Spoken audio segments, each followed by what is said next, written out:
Fanfic, Kung Fu Panda, capítulo 3. La ausencia ya eran 6 días que Po no aparecía y la vida de los 5 furiosos se tornaba monótona, incluso más de lo que era antes de la llegada de Po al palacio, y a cada uno le afectaba de formas diferentes. Mono ya no tenía a su compañero de travesuras para hacerle bromas a él o a otro en el palacio o en el valle. Gru ya no tenía a su impulsivo amigo, quien le daba ánimos para hacer lo que sea como seguir su sueño de ser organizador de bodas. Mantis ya no tenía al que según él era uno de los 2 mejores chefs de toda China, junto con el señor Ping. Lo peor es que se veía obligado a comerlo, que más odiaba, tofu. Ninguno de los otros cocineros del palacio hacía una sopa tan perfecta como la de Po, y como no podía bajar al pueblo tan seguido, no podía pedirle al señor Ping que le preparara un plato, de fideo, o de sopa, o de panes de frijol o unos dumplings, como solo la familia Ping podían preparar. No solo lo extrañaba él sino también su estómago.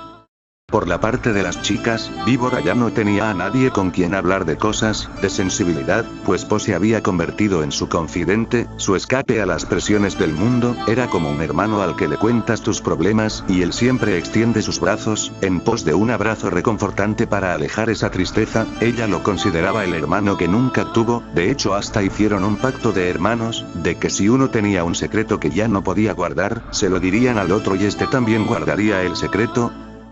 Pero, Po ya no estaba, y ya no tenía a nadie con quien desahogar su pecho, pues Mantis era muy desinteresado, Mono un irrespetuoso chismoso, a Gru ya no le podía decir nada, pues la mayoría de sus secretos eran sobre él, sobre lo mucho que lo amaba, e incluso tenía sueños, o se imaginaba junto a él en una bella casa, ellos dos juntos admirando un nido con 3 pequeños huevos. Esas eran cosas que ni loca podría decirle a él.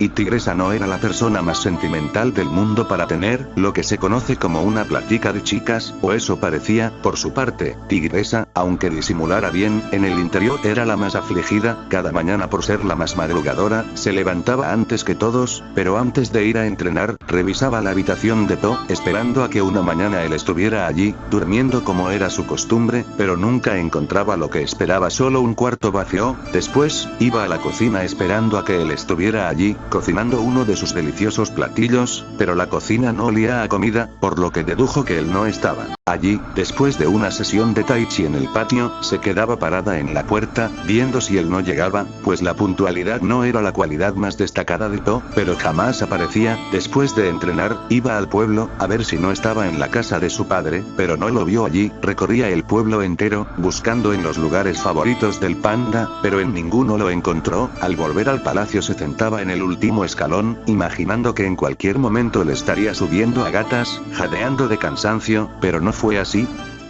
Mientras esperaba, el día se hizo noche, el aire cálido de la tarde se volvía viento nocturno frío, y en el horizonte, el sol se metía, desvaneciendo sus rayos dorados, dando paso a la luz plateada de la luna. Tigresa se levantaba del suelo entrando al palacio, mientras cerraba muy lentamente la puerta, como si le diera al panda más tiempo para llegar, pero no llegaba. A la hora de la cena, los 5 no se dirigían la palabra, pues no había nada de qué hablar. Po siempre iniciaba la conversación, pero al no estar allí, lo único de lo que se podía hablar, era del horrible sabor de la comida.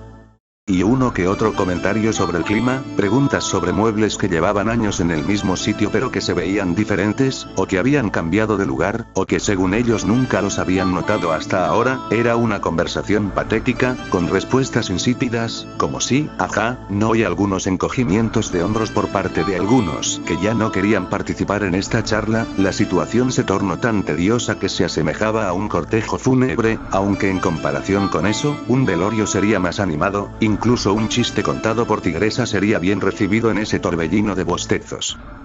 ¿Por qué demonios todos actúan como unos malditos bibliotecarios? Les juro que sería más interesante salir afuera y ver cómo crece el césped, que estar aquí aburriéndome a muerte con todos ustedes, cuarteto de hastiados. Bien, aliento de banana, dinos, ¿qué has hecho tú de interesante para decir que los aburridos somos nosotros?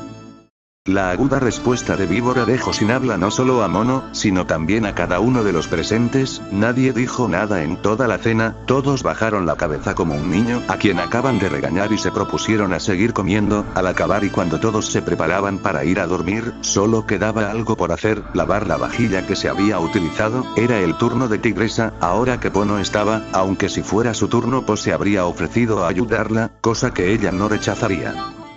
pues extrañaba más que nadie al panda. Ahora que había descubierto y aceptado sus sentimientos por el panda, el sentir su pelaje rozando con el suyo sería lo más maravilloso en un momento así. Nunca lo había notado, pero Po influía más en su vida de lo que imaginaba. Él siempre estuvo allí para ella. Cuando no sabía cómo tratar al pequeño pato que se había encariñado con ella, Po le explicó cómo tratar a los niños. Cuando el padre de Shifu regresó, él la apoyó para ir a buscarlo. Cuando la maestra Mugai la tuvo prisionera, él la fue a salvar. Cuando Tigresa estaba por terminar, escuchó una voz detrás de ella, una muy familiar, pero al voltear no vio a nadie. Caminó hacia la puerta para ver si quien le habló no se encontraba afuera, pero solo estaba ella. Al terminar de lavar los platos, se dirigió a las puertas del palacio, entreabriéndolas para ver si Po no llegaba. Al comprobar que no, caminó lentamente a las habitaciones, pero antes de entrar a su cuarto, volteó mirando la habitación de Po, se detuvo a pensar un segundo para luego entrar. Con toda confianza se acurrucó en la cama de Po, como todos los felinos hacen. Respiró el perfume de la cama de bambú, pensando que allí había dormido todo este tiempo su amado.